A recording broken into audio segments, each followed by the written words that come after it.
long before the sun rises, when the world is quiet enough to hear your own breathing. There are stories that seem to wake up instead of sleeping. They drift through old wooden houses, cling to paper lantern light, and settle into the corners of memory where logic softens. One such story has refused to fade for nearly 400 years. It is whispered rather than spoken, remembered rather than taught.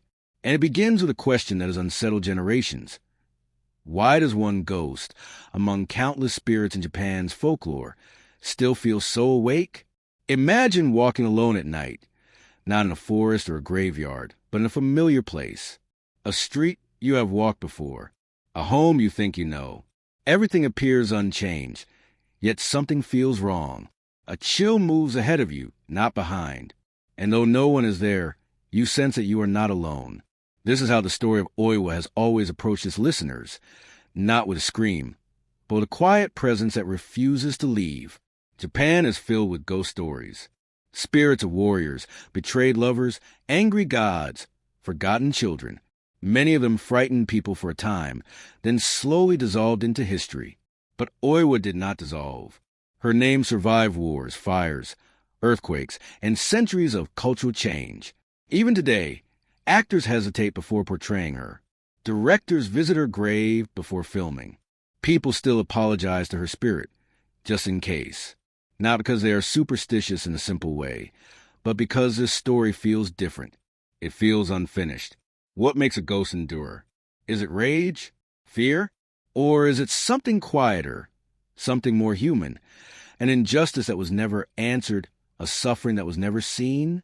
Oiwa's story does not rush to tell you.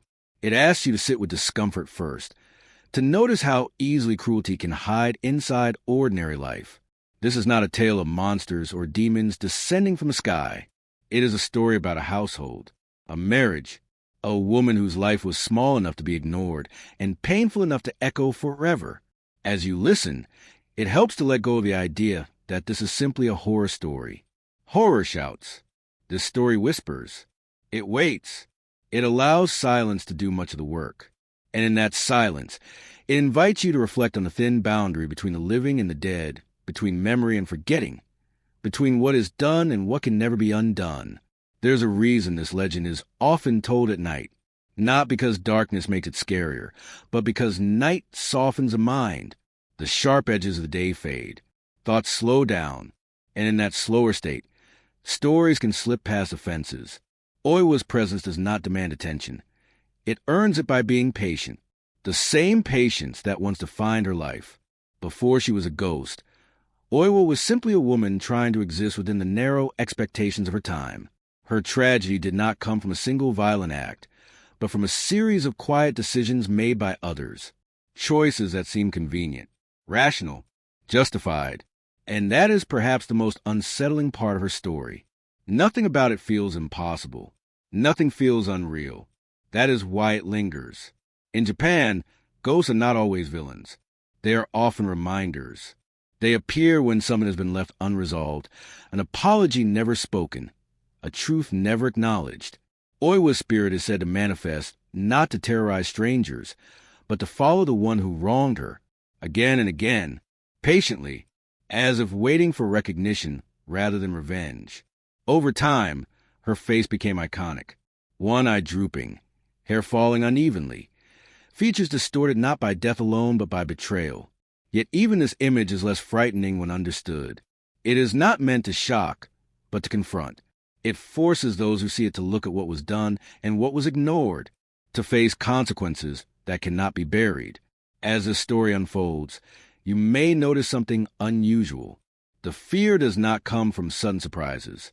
It comes from inevitability, from the slow realization that certain actions set things in motion that cannot be stopped. That cruelty, once released, does not vanish. It changes form. It waits. It remembers. This is why the legend of Oiwa survived while others faded, because it speaks to something universal and timeless. The fear that harm done quietly still matters. The fear that suffering unseen is not forgotten. The fear that guilt has a shape, and that shape may one day look back at you. But this story is not meant to keep you awake in terror. It is meant to settle into you gently, like a thought you carry into sleep. There is sadness here, yes, and injustice and loss. But there is also meaning, a reminder that even in silence, lives matter, that even when voices are ignored, stories remain. So as you listen, allow the world to slow. Let the sounds around you soften. This is not a warning, and it is not a threat. It is simply a story that has been waiting a long time to be heard properly. And once you hear it, not just a ghost, but the woman beneath, you may begin to understand why she never truly left. Tonight, we begin where her story truly lives, not in death, but in the quiet moments before it. Before Oiwa ever became a whisper in the dark, before her name carried fear or reverence, the world she lived in followed a steady, almost hypnotic rhythm. To understand why her story took root so deeply, it helps to step gently into that world, not as a visitor looking for spectacle, but as someone moving slowly through an ordinary evening in Edo-era Japan. As the sun lowered itself behind distant rooftops, the city changed its pace. Daytime noise softened into something more deliberate. Shopkeepers slid wooden shutters closed, their movements practiced and unhurried. The smell of rice, charcoal, and river air blended into a familiar comfort. Streets narrowed in the dimming light, not because they physically changed, but because shadows claimed more space than daylight ever allowed. This was a time when night was not something people conquered with electricity or bright signs. Darkness was expected, accepted, even respected. Homes were lit by oil lamps and paper lanterns, their glow gentle and fragile, easily disturbed by wind or movement. Beyond that small circle of light, the world dissolved into uncertainty. It was in this uncertainty that stories lived most comfortably. Edo period Japan was orderly on the surface. Social roles were clearly defined. Samurai, merchants, artisans, farmers. Each person was expected to know their place and remain within it. Harmony was valued above individual desire. Silence was often considered a virtue. And beneath this structure lay a quiet pressure, especially for those whose voices carried the least weight. Women, in particular, lived within narrow boundaries. Their lives were shaped by duty, obedience, and endurance. Strength was measured not by resistance, but by patience. Suffering, when it occurred, was meant to be carried quietly. This was not seen as cruelty at the time, but as the natural order of things. And yet, that expectation of silence created something else beneath the surface, a buildup of unspoken pain. At night, when work was done and doors were closed, people gathered their thoughts more carefully. Families sat together in dim rooms, listening to the faint sounds of the neighborhood settling down. A dog barking in the distance, footsteps on packed earth, the soft creak of wood adjusting to cooler air. These sounds were not intrusive. They were reassuring. They reminded people that life continued beyond their walls. But night also invited reflection. Without the distractions of the day, the mind wandered more easily. Regrets surfaced. Worries grew heavier. And when the wind moved just right, causing lanterns to flicker and shadows to stretch unnaturally along the walls, imagination filled the gaps that light could not reach. This was a culture already deeply familiar with the idea that the unseen mattered. Spirits were not foreign or distant concepts. They were woven into daily life through rituals, prayers, and seasonal observances. Ancestors were honored. Shrines stood quietly along roads and near homes, not as grand monuments, but as reminders that the spiritual world existed alongside the physical one. The boundary between the living and the dead was never considered absolute. It was more like a thin curtain, present, but easily stirred. Strong emotions were believed to have weight. Grief, anger, betrayal, and longing could all leave imprints behind. And if those emotions were powerful enough, they might linger even after death. Because of this belief, nighttime carried a different emotional charge. It was not only a time for rest, but a time when spirits were thought to move more freely. When the noise of human activity faded, the whispers of other worlds could be felt more clearly. Ghost stories were not always told to frighten, but to explain, to give form to unease that had no obvious source. Edo itself was a city of contradictions. It was one of the largest cities in the world at the time, crowded and vibrant during the day, yet capable of feeling eerily empty at night. Fires were common, and entire neighborhoods could vanish in hours. Life was fragile. Impermanence was not a philosophical concept. It was an everyday reality. This awareness of impermanence shaped how people understood tragedy. Death was close, but not always dramatic. Illness could arrive quietly. Accidents could happen without warning. And injustice often went unchallenged, especially when it occurred within the private space of the home. What happened behind closed doors was rarely questioned. Yet people felt these things. Even if they did not speak of them openly, they sensed when something was wrong. A household that grew quiet in an unnatural way. A woman who stopped appearing in the neighborhood. A man whose behavior shifted subtly, his eyes avoiding familiar faces. These changes did not go unnoticed, even if they were never addressed. In such an environment, stories became a way of acknowledging what could not be discussed directly. Legends and ghost tales allowed people to explore fear, guilt, and consequence without naming real individuals. They offer shared language for unspoken truths. When night fell over Edo, it brought with it not just darkness, but possibility. Possibility for reflection, for memory, for stories to take shape. A single flickering lantern could cast shadows that resemble faces. A sound in the hallway could feel intentional, even if it was only the house settling. And when someone had reason to feel guilty, those ordinary sensations could become unbearable. This is a world into which Oiwa's story was born, a world where silence was expected, but never truly empty, where suffering could be hidden but not erased, where night did not simply end the day, but opened a space for what had been ignored to return. As the city slept and lanterns burned low, the stage was already set, not for a sudden horror, but for a slow unfolding, a story that would grow not because it was shouted, but because it resonated with things people already feared, already felt, and already knew deep down could not be escaped. In the quiet of Edo's night, before any ghost revealed herself, the conditions for her existence were already in place. In a world like Edo-era Japan, where silence carried meaning and shadows were given room to breathe, the idea of spirits was never distant or abstract. It lived close to the everyday, woven gently into the way people understood life, death, and the spaces in between. To believe in ghosts was not considered strange. What would have been strange was to believe that emotions simply vanished when a life ended. From childhood, people grew up hearing that the human soul did not always move on cleanly. Death was not a door that closed with certainty. It was more like a crossroads, and not everyone found the right path forward. When someone died peacefully, surrounded by care, with nothing heavy left unsaid, their spirit was believed to pass on quietly, becoming an ancestor who watched from a distance. But when a life ended tangled in sorrow, betrayal, or rage, that spirit might linger, held in place by feelings too strong to dissolve. These lingering spirits were known as Yurei, but the word itself carried layers of meaning. A Yurei was not simply a ghost meant to scare. It was a presence shaped by emotion, a reminder that suffering, when denied or ignored, does not disappear. It changes form. It waits. Unlike the ghosts of some other cultures, Japanese spirits were not always bound to specific locations like castles or graveyards.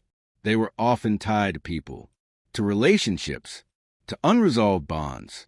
A Yurei followed the emotional thread that anchored the world, appearing where that thread was strongest. This belief made personal actions feel heavier. Harm done to another person did not end with that person's silence. It carried consequences that could outlast death. There was also a deep understanding that balance mattered. Life was thought to exist in a delicate harmony, not just between people, but between the human and spiritual worlds. When that balance was disturbed, signs appeared. Illness without explanation, accidents without clear cause, dreams that repeated themselves too vividly to ignore. These were not immediately labeled as hauntings, but they raised questions. Rituals developed not out of fear, but out of respect. Offerings of food, incense, and prayer were ways of acknowledging unseen presences and asking for peace. Festivals like Obon were not celebrations of death, but of remembrance. During Obon, families welcomed ancestral spirits home, believing that for a brief time each year, the boundary between worlds softened. Lanterns were lit not to ward spirits away, but to guide them gently. This approach to the spiritual world was calm, almost tender. Spirits were not automatically enemies. They were part of a larger cycle. But there was an important distinction. Spirits born from love and remembrance were different from those born from injustice. When suffering was denied acknowledgement, when cruelty went unanswered, the resulting spirit was believed to be restless, not because it wanted to harm, but because it could not settle. In this belief system, emotions were powerful forces. Anger, especially, was thought to have weight. A person consumed by resentment could warp their own spirit, even before death. And when death came under those conditions, the emotion did not vanish. It intensified. This is why stories often warn against cruelty, not through moral lectures, but through consequences that felt inevitable. Another important element was the idea of onryo, vengeful spirits. These were not common ghosts, but exceptionally powerful ones. An onryo was believed to be born when someone of low status was grievously wronged by someone of higher power, leaving them no way to seek justice in life. The imbalance itself fueled the haunting. The spirit did not need to choose vengeance. It was vengeance, shaped by despair and inequality. This concept carried quiet social criticism. In a rigid hierarchy where the powerless had little recourse, ghost stories became a way to imagine justice beyond the human system. They allowed listeners to believe that even if the world failed to correct wrongdoing, something else would remember. Importantly, these beliefs did not rely on spectacle. There was no expectation that ghosts would appear in dramatic fashion. In fact, subtlety made them more frightening. A familiar face seen where it should not be. A voice heard just once, softly, behind you. A reflection that lingered a moment too long. These experiences were terrifying precisely because they blended into normal life. The traditional image of a Uriai reflected this quiet horror. Long black hair hanging loose, white burial garments, feet that did not quite touch the ground. The image was simple, restrained, almost still. The fear came not from movement, but from presence, from the sense that something was there because it had unfinished business. People believed that how someone lived affected how they might return. A life of harmony led to peaceful rest. A life marked by betrayal, abandonment, or humiliation risked creating something that could not move on. This belief placed responsibility not just on the dying, but on the living. To mistreat someone was to risk consequences that extended beyond one lifetime. This understanding made certain situations particularly dangerous. Domestic suffering, hidden from public view, was one of them. When pain was endured in silence, with no witnesses and no justice, it was believed to accumulate, not explosively, but patiently, waiting for a moment when it could no longer be contained. Within this worldview, a ghost like Oiwa was not an anomaly. She was a possibility, the natural result of specific conditions being met. A woman wronged, a voice silenced, a death burdened with unresolved emotion. The spiritual framework of the time did not ask whether such a spirit could exist. It explained why it would. As night settled over Edo and lanterns flickered low, these beliefs shaped how people interpreted their surroundings. A sudden chill had meaning. A persistent dream demanded attention. The world felt layered, with visible and invisible realities overlapping gently, constantly. This is why the story that follows does not feel like fantasy. It feels like something that could have happened. Something that, in a world shaped by these beliefs, almost had to happen.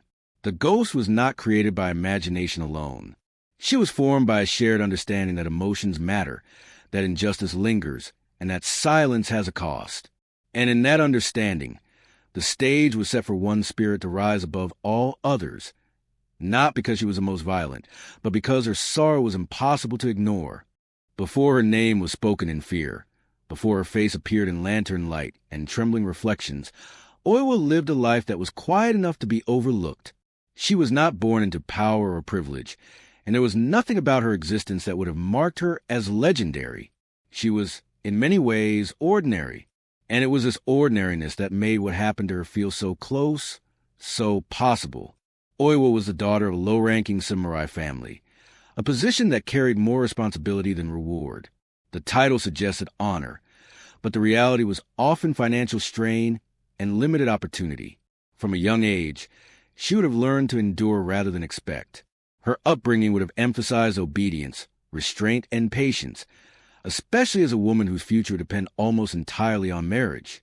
There were no grand dreams available to her. Stability, safety, and a household without conflict would have been considered enough. In a society where women were expected to support rather than lead, Oiwa's value was measured by her ability to maintain harmony, even when that harmony came at personal cost. When she married Iman, it was likely with a quiet hope shared by many women of her time, that life might become manageable, if not joyful. Marriage was not romantic in the way later generations would imagine it. It was practical, structured, and bound by social expectation. Love, if it came, was expected to grow slowly, like familiarity. Oiwa entered her marriage with sincerity. She was described in later tellings as gentle, loyal, and long-suffering. These traits were praised in women, yet they also made them vulnerable. Her kindness was not loud. It did not demand recognition, and so it became easy to take for granted. Her health, however, was fragile. Illness followed her quietly, sometimes visible, sometimes not. In a time without modern medicine, sickness was not just a physical burden, but a social one. A sick woman risked becoming an inconvenience, a source of shame, or a reminder of misfortune. Oiwa would have known this. She would have felt the pressure to minimize her suffering, to apologize for it, even when it was beyond her control. Despite this, she tried to fulfill her role. She managed the household as best she could. She trusted her husband. She endured without complaint. These were not acts of weakness, but of survival within a system that offered her few alternatives. There is a particular loneliness that comes from being physically unwell while emotionally isolated. Oiwa's world would have grown smaller as her illness persisted. Visits from neighbors may have become less frequent, conversations shorter, her presence less central. And yet, she remained devoted, believing that patience would be rewarded, that loyalty would be returned. She had no way of knowing that her vulnerability was already being weighed against ambition, that the qualities that made her a good wife in the eyes of society were the same qualities that would allow her suffering to go unnoticed. Oiwa did not suspect betrayal because she had no reason to. Trust was expected of her, and so she gave it freely. The idea that her husband might see her illness not as something to protect, but as something to escape, would have felt unthinkable. And yet, that quiet miscalculation would shape everything that followed. In many retellings, Oiwa is portrayed as beautiful before her transformation, but even this detail is less important than how she was perceived. She was not valued for herself alone, but for what she represented: a wife, a duty, an obligation. When her health began to interfere with that image, her worth in the eyes of others began to erode. This is not presented in the story as cruelty in its most obvious form. There are no early outbursts, no dramatic confrontations. Instead, there is distance, silence, a subtle shift in how she is treated. And those small changes are often the most painful because they leave room for doubt. Oiwa would have questioned herself, wondering if she was imagining things, if she was simply being too sensitive. Such self-doubt is a powerful thing. It keeps people quiet. It keeps them still. And in Oiwa's case, it kept her from recognizing danger until it was already close. Her world was built around the belief that endurance was virtuous, that suffering quietly was a sign of strength, that to complain was to disrupt harmony. These beliefs shaped her responses, guiding her to remain gentle even when gentleness was no longer safe. It is important to understand that Oiwa did not live in constant despair. There were moments of normalcy, of routine, of small comforts, a warm meal, a familiar sound, the presence of someone she believed she could rely on. These moments made her suffering bearable, and they made her eventual betrayal all the more devastating.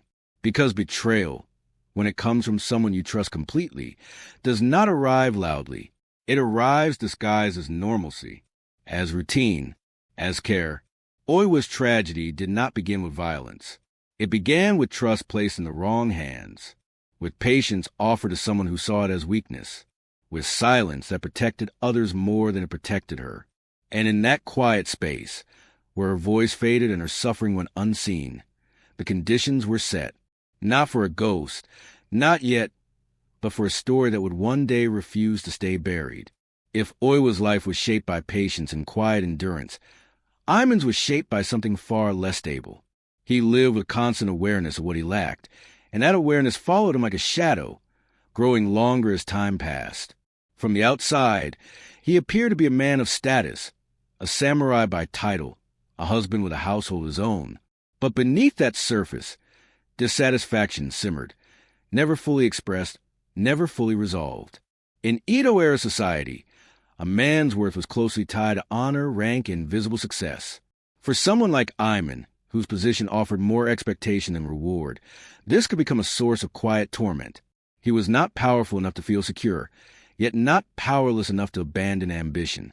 He stood in an uncomfortable middle space, constantly measuring himself against others and finding himself lacking. This sense of failure did not announce itself dramatically. It appeared in small frustrations, in comparisons made silently, in the way his thoughts returned again and again to what might have been, had circumstances been different. Over time, these thoughts hardened into resentment, not always directed outward, but inward as well. And resentment, when left unexamined, has a way of seeking a target. Oiwa, gentle and unassuming, became an easy mirror for his frustrations, not because she had done anything wrong, but because she represented a life that felt stagnant to him. Her illness, her quiet nature, her inability to elevate his status, all of it fed a growing sense that he was being held back. This was not a conclusion he reached consciously at first. It emerged slowly, disguised as practicality. He may have told himself that his dissatisfaction was justified, that a man had the right to want more. That ambition was not a flaw, but a virtue. In a society that valued advancement and reputation, these thoughts were not unusual. What made them dangerous was the way they were allowed to override empathy. Iman did not wake up one day as a villain. He became one through a series of small rationalizations. Each compromise felt minor on its own. Each moment of emotional withdrawal felt temporary. And because nothing catastrophic happened immediately, he learned to ignore the discomfort of his own conscience. There is a particular kind of moral decay that occurs not through cruelty, but through indifference. When another person's suffering becomes background noise, easily dismissed or postponed. Iman's attention drifted away from Oiwa not because he hated her, but because she no longer served his vision of the life he wanted. That distinction matters. Hatred can be loud and visible. Indifference is quiet and far more dangerous. As Oiwa's health declined, Iman's patience wore thin. Where he might once have seen her illness as misfortune, he began to see it as inconvenience. Her presence in the household became associated with limitation rather than companionship, and in that subtle shift, his emotional distance grew. This distance allowed temptation to take root, not immediately, not blatantly, but as a possibility. The idea that life could be different, easier, more advantageous. The thought may have arrived gently, framed as practicality rather than betrayal. After all, wasn't it reasonable to seek improvement? Wasn't it natural to want a life that felt less burdensome? These thoughts did not come with guilt at first. They came with relief. Relief from the constant pressure of feeling trapped. And that relief made them seductive. In stories like this, it is easy to imagine the betrayer as obviously cruel. But Iman's danger lay in how ordinary his justifications were. He did not see himself as heartless. He saw himself as unlucky. And people who see themselves as victims often feel entitled to take what they believe the world has denied them. He began to look outward for solutions rather than inward for accountability. His dissatisfaction became something that needed to be fixed, not examined. And in that mindset, the people around him became variables rather than individuals. Oiwa's trust, once a foundation of their relationship, became something he relied on without respecting. He knew she would not challenge him. He knew she would endure. That knowledge gave him freedom, but it also stripped her of protection. When someone is trusted to be patient forever, their patience is often exploited. Ambition, when unchecked by empathy, narrows perception. Iman's world shrank until it revolved around his own advancement. The consequences of his choices became abstract, distant. He was no longer asking whether something was right, only whether it would work. And yet, somewhere beneath all of this, there was likely a quiet awareness that what he was doing, or beginning to consider, was wrong. That awareness did not stop him. It simply made him more careful, more secretive, more willing to disguise intention behind normalcy. This internal conflict did not create tension through dramatic argument. It created tension through silence, through glances avoided, through conversations that grew shorter, through the absence of concern where concern had once existed. These are the moments that do not draw attention from the outside world, but they erode relationships from within. Iman's moral decay was not sudden. It was gradual, almost imperceptible, and that gradual nature made it feel inevitable. Once empathy had been replaced by ambition, once Oiwa had been reduced to an obstacle rather than a person, the path forward narrowed quickly. This is where the story begins to tilt, not toward violence yet, but toward betrayal, toward a choice that cannot be undone once made. Iman stands at this point not as a monster, but as a man who has convinced himself that his desires matter more than another's life. And it is this conviction, quiet, persistent, and dangerously reasonable, that sets everything else in motion. Temptation rarely arrives as something obviously destructive. More often, it appears dressed in possibility, offering relief from discomfort rather than harm to others. For Iman, this was exactly how it began. His growing dissatisfaction had already loosened the moral ground beneath him, and into that uncertainty stepped the promise of a different life, one that seemed brighter simply because it was not the one he was living. The household had grown quiet in a way that felt heavy rather than peaceful. Oiwa's illness lingered, shaping each day with caution and restraint. Iman moved through this space with increasing detachment, his thoughts drifting elsewhere even while his body remained present. It was in this emotional distance that the first seeds of betrayal found room to grow. Opportunity does not always announce itself loudly. Sometimes it arrives through casual conversation, through a suggestion made lightly, without immediate consequence. The idea that Iman might improve his circumstances, that there were paths open to him beyond his current marriage, began to circulate subtly. Whether these thoughts were encouraged by others or born entirely within him, they took root because he was ready to receive them. In the world he inhabited, marriage was both a personal and social arrangement. A man's status could be elevated or diminished by the family he married into.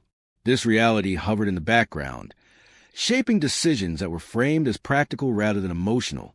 The possibility of aligning himself with greater wealth or influence would have been difficult to ignore, especially for someone already frustrated by stagnation.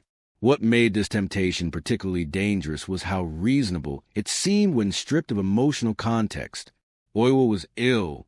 The household was strained. Iman's prospects felt limited. These were facts he could point to, stacking them carefully in his mind until they formed a justification. Missing from this equation was Oiwa herself, not as a problem to be solved, but as a person whose life depended on his choices. As temptation grew, Iman's behavior shifted subtly. He became more guarded, more careful with his words. Conversations that once felt routine gained a sense of calculation. Small acts of kindness became rarer, not out of cruelty, but out of distraction.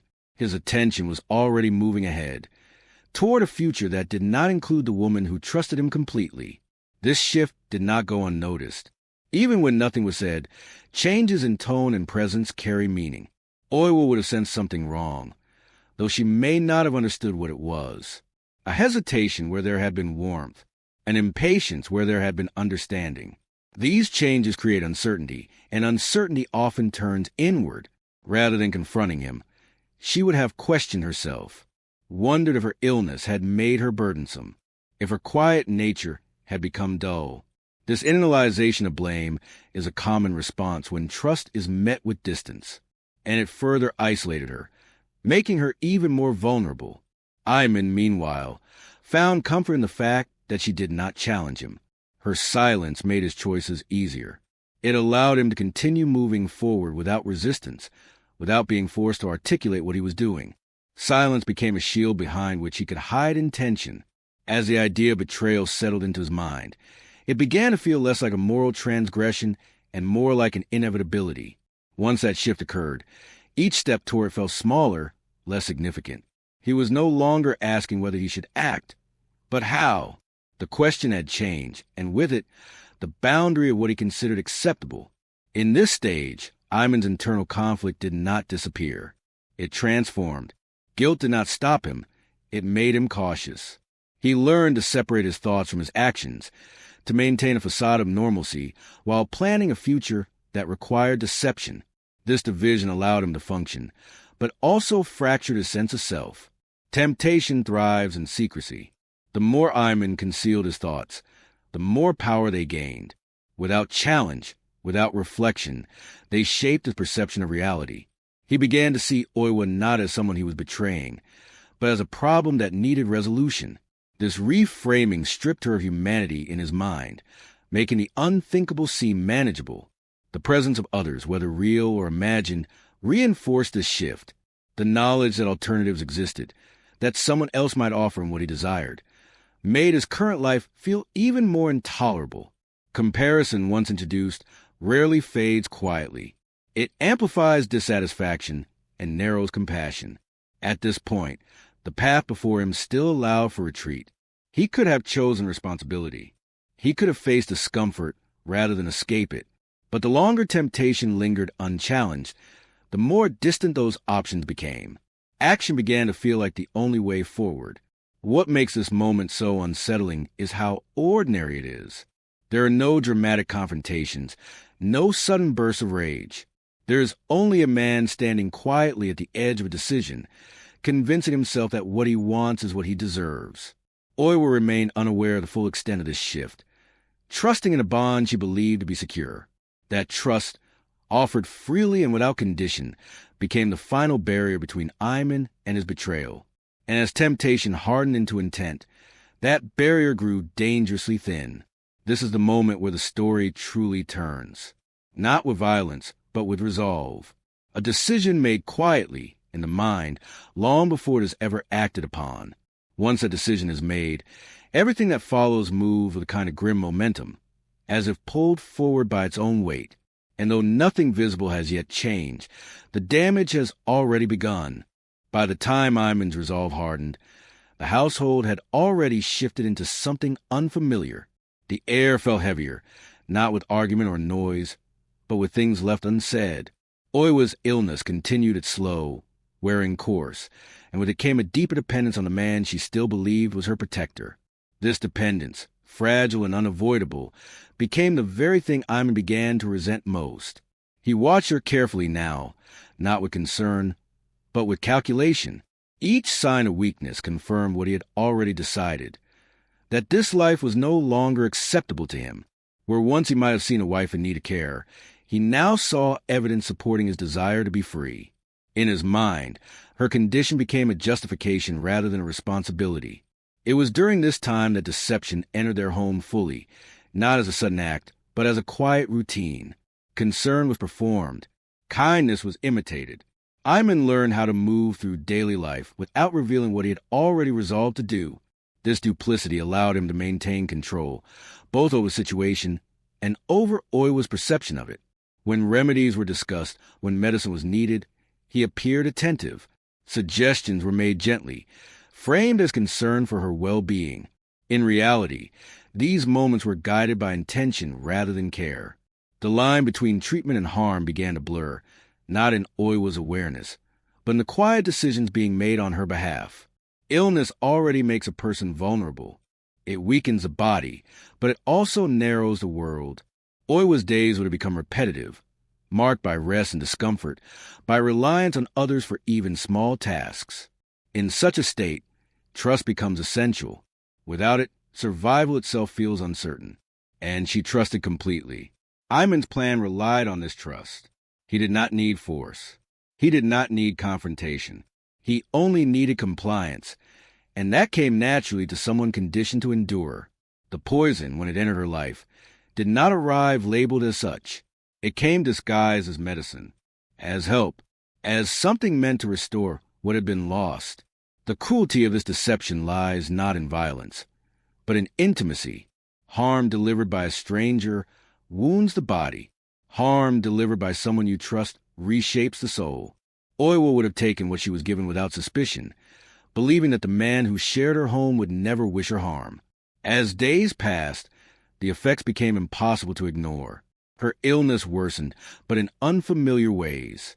Pain deepened, weakness spread, And perhaps most devastatingly, her appearance began to change. Hair fell unevenly. Her face, once ordinary and unremarkable, became distorted, marked by swelling and decay that no amount of care could reverse. In a culture where a woman's worth was closely tied to appearance and composure, this transformation carried immense psychological weight. Oiwa would have felt shame before fear, confusion before anger. She did not yet understand why this was happening, only that something was terribly wrong. Iman watched these changes with a mixture of impatience and anticipation. Each sign confirmed that his plan was working, even as it revealed the depth of what he was doing. At this stage, retreat was no longer possible. To stop would be to face what he had become. And so he continued, driven forward by the need to see his decision through.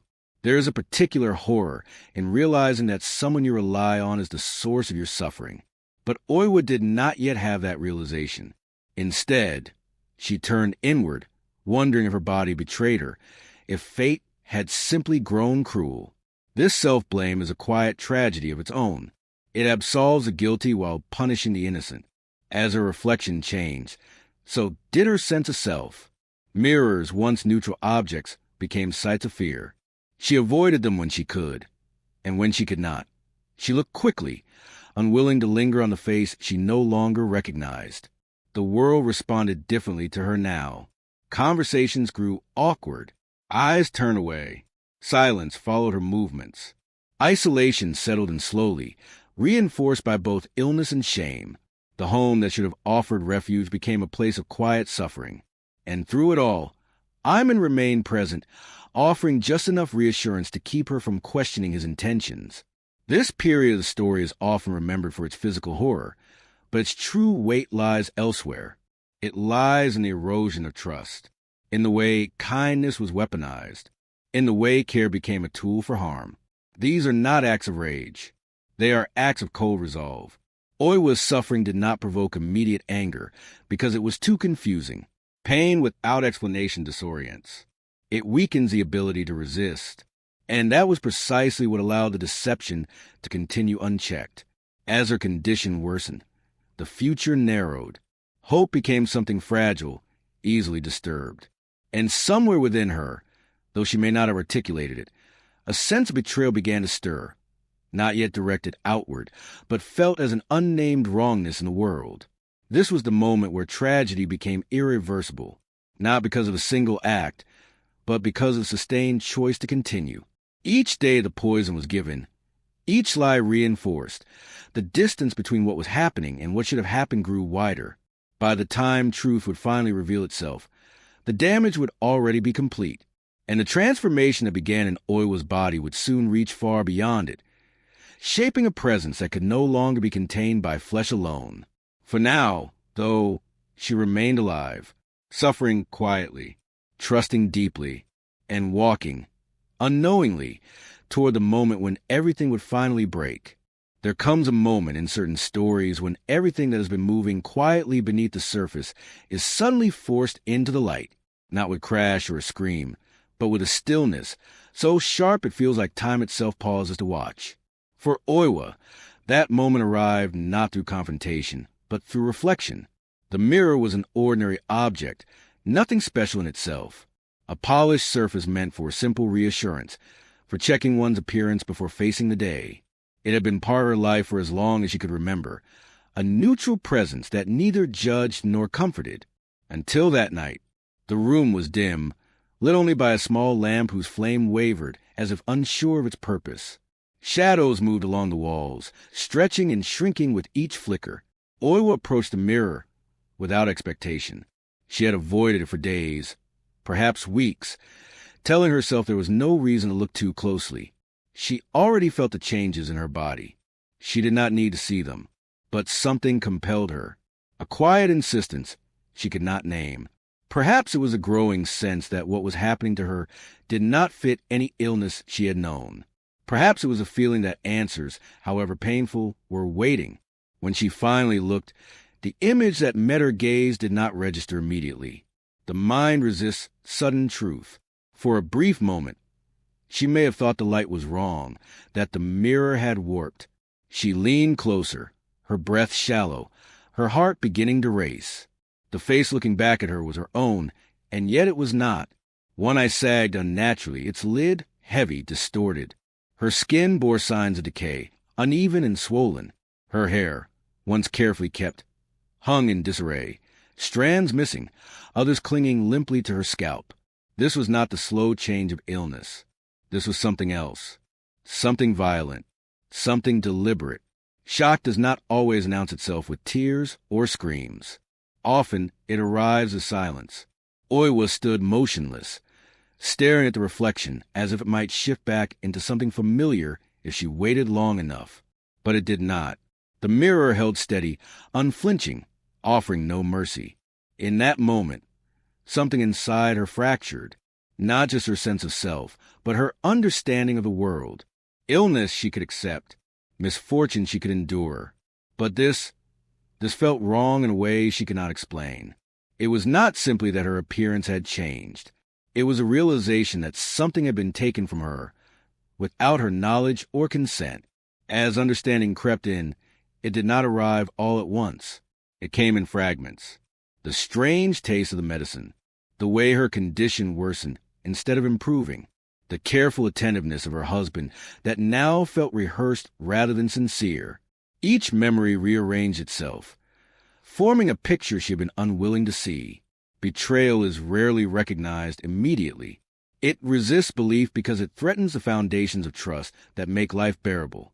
To accept that someone you depend on has harmed you requires rewriting everything you thought you knew. Oiwa's mind struggled against this realization, even as the evidence stood before her. Her breathing grew uneven. The room felt smaller, the walls closer. The mirror no longer reflected just her face, but her vulnerability. She saw herself as others would see her now, not as a wife, not as a woman worthy of care, but as something broken, ruined, easily discarded. And perhaps most devastating of all was the understanding that this transformation had been allowed to happen, that the person who should have protected her had instead guided her toward this state, step by step, without hesitation.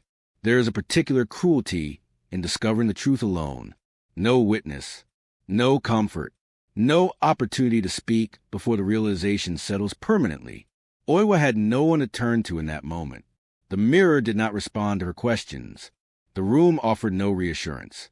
And the person responsible was not there to face what he had done. Her thoughts turned inward, colliding with fear, shame, and disbelief. Had she been foolish to trust so completely? Had her patience invited this outcome? These questions, though unfair, rose naturally, shaped by a lifetime of being taught to internalize blame. The mirror became unbearable. She turned away, but the image followed her, imprinted on her mind. Even with her eyes closed, she could see it. The distortion, the proof. There was no escaping it now. What had been done could not be undone. When Iman returned, he found her changed, though not yet in the way the world would remember. Her posture was different, her silence deeper. She looked at him with eyes that searched, not accusingly, but desperately, as if hoping he would say something that might make the reflection a lie. But he said nothing. Or worse, he spoke with practiced calm, offering explanations that rang hollow. In his presence, the room felt colder. The distance between them, once subtle, now felt immense. The mirror had shown her the truth, and his silence confirmed it. The realization did not ignite rage immediately. That would come later. What came first was grief, not only for her appearance, but for the life she thought she had, for the trust she had placed so carefully, so completely, in someone who saw her suffering as a means to an end. This grief was heavy, pressing down on her chest, making each breath an effort. It settled into her body alongside the poison already there, intertwining physical pain with emotional devastation. The two became inseparable, feeding into each other, deepening her despair. In many tellings, this moment is described as the birth of the ghost. But that is not quite right.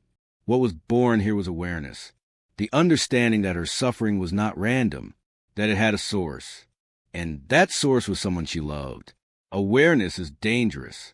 It strips away illusions, leaving only reality in its most unforgiving form.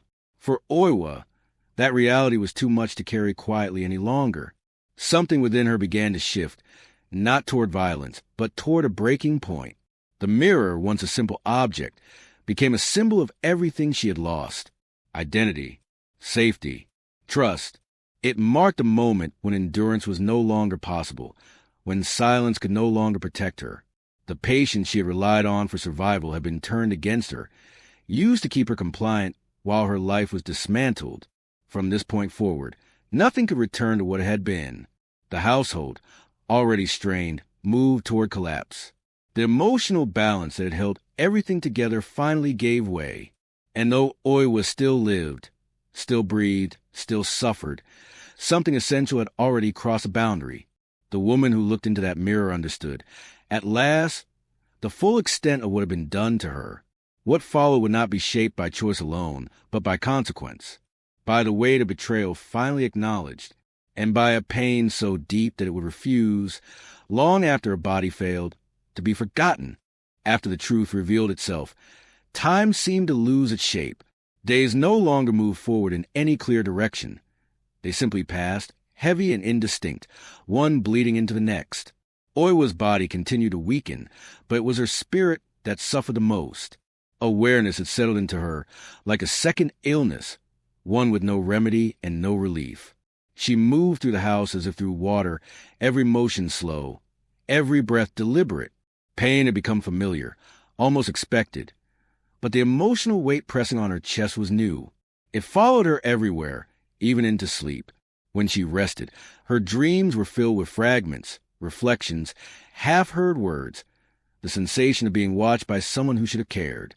Confrontation never came. Whether from lack of strength or lack of hope, Oiwa did not demand explanations. The silence between her and Iman grew so thick it felt solid. He avoided her gaze now, not because he felt remorse, but because her awareness unsettled him. She no longer fit the role he had assigned her. She was no longer merely ill. She was a reminder. In those final days, Oiwa was utterly alone, even while sharing space with another human being. Isolation of this kind cuts deeply. It convinces the mind that suffering is invisible, that it has no witness, and therefore no meaning. And yet, within that isolation, emotions intensified rather than faded. Her thoughts returned again and again to the life she had lived, not in bitterness at first, but in disbelief.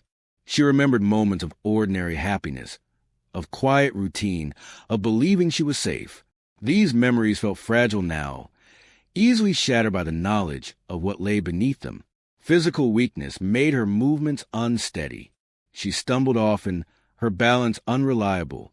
Each fall reminded her how far she'd been reduced, not by fate alone, but by deliberate action. Her reflection haunted her even when no mirror was present. She could feel the distortion, the wrongness, as if it had become part of her identity. As her condition worsened, fear began to give way to something darker. Not rage yet, but a profound sense of injustice. The realization that she was dying not because she was ill, but because she had been used, discarded, treated as a means rather than a life. This realization did not bring clarity or peace. It brought confusion, questions without answers. Why her? What had she done to deserve this? These questions circled endlessly, finding no resolution. In a world where silence had been her survival strategy, she now found herself with thoughts too loud to contain. There is a particular cruelty in dying while understanding the truth too late to change anything. Oiwa's body could no longer support the confrontation her mind now demanded. Her strength had been taken gradually, deliberately, until resistance was no longer possible. In her final moments, she did not curse loudly or call for revenge. That would come later, shaped by memory and retelling.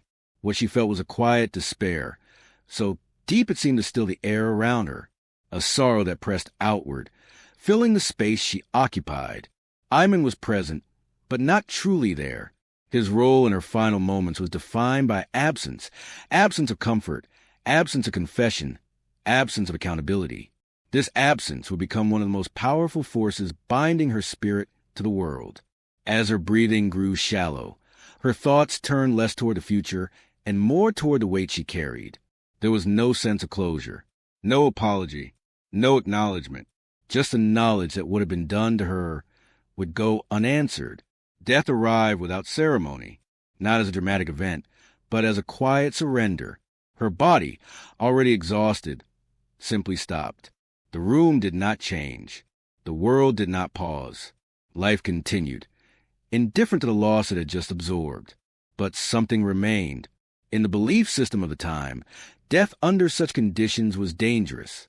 A spirit burdened with betrayal and injustice was thought to be unable to pass uncleanly. The emotions anchoring it to the world were too heavy, too unresolved. Oiwa's passing was marked by silence, not peace. Her final expression was not one of rest, but of lingering pain. Those who later spoke of her death said it felt unfinished, as if something essential had been interrupted rather than completed. Her body was prepared according to custom, dressed in white, her hair arranged carefully. These rituals were meant to guide the spirit forward, to encourage release. But rituals alone could not erase what had been left unresolved. What mattered most had not been spoken. The truth had not been acknowledged. The wrong had not been corrected. And in that absence, the boundary between the living and the dead weakened. Iman may have believed that death marked an ending, that the problem had resolved itself. But in the quiet aftermath, the household did not feel lighter. If anything, it felt heavier, as though the air itself remembered what had occurred. Oiwa's spirit, shaped by endurance and betrayal, did not depart gently. It lingered, held in place by the weight of injustice, not because it sought vengeance in the way stories later suggested, but because it had nowhere else to go. A death without peace does not conclude a story. It suspends it, and in that suspension, something began to stir. In the days following Oiwa's death, nothing announced itself as supernatural. There were no sudden apparitions, no dramatic signs that the boundary between worlds had been crossed. Life on the surface continued, and yet, beneath that surface, something had shifted in a way that was impossible to ignore. Iman expected relief. He had told himself that once she was gone, the weight that pressed on his life would lift, that the quiet dissatisfaction he carried would finally resolve itself. Instead, a different quiet took hold, one that felt dense and watchful. The house no longer felt empty. It felt occupied. At first, the disturbances were subtle enough to dismiss. A sensation of being observed while alone. The faint sound of movement in a room he had just left. These experiences could be explained away as imagination, as the mind adjusting to absence. After all, grief can distort perception. Guilt can do far worse. But Iman did not grieve. What unsettled him was not loss, but unease, the sense that something remained unfinished, unresolved, and aware of him. At night, sleep came unevenly. When it did, it was shallow, easily broken. Dreams clung to him longer than they should have, their images refusing to fade with waking. He began to see Oiwa's face, not as it had been in life, but as it appeared at the end, distorted, marked by suffering. These visions did not speak. They simply looked at him, silently, insistently. The absence of accusation made them worse. A voice could be argued with. Silence could not. During the day, ordinary objects began to feel unfamiliar. A lantern's glow lingered too long in the corner of his vision. Reflections in polished surfaces seemed delayed, as if they did not belong entirely to him. When he turned quickly, expecting to find someone behind him, there was nothing there. And yet the sensation remained. This was not a haunting meant to terrify immediately. It was a gradual erosion of certainty, the kind that unsettles because it does not demand attention. It invites doubt. Iman found himself questioning what he saw, what he remembered, what he felt. The world he moved through no longer behaved predictably. The first undeniable sign came without warning. One evening, as he prepared for rest, he caught sight of a familiar shape in the dim light of the room. For a brief moment, he believed Oiwa stood before him. Her presence felt so real that he spoke her name without thinking. The figure did not move. It did not respond. And when he reached out, it vanished, leaving behind a cold stillness that seemed to settle into the walls themselves. Panic followed, sharp and disorienting. He told himself it was fatigue, that his mind was conjuring images born of stress. But deep down, another understanding stirred.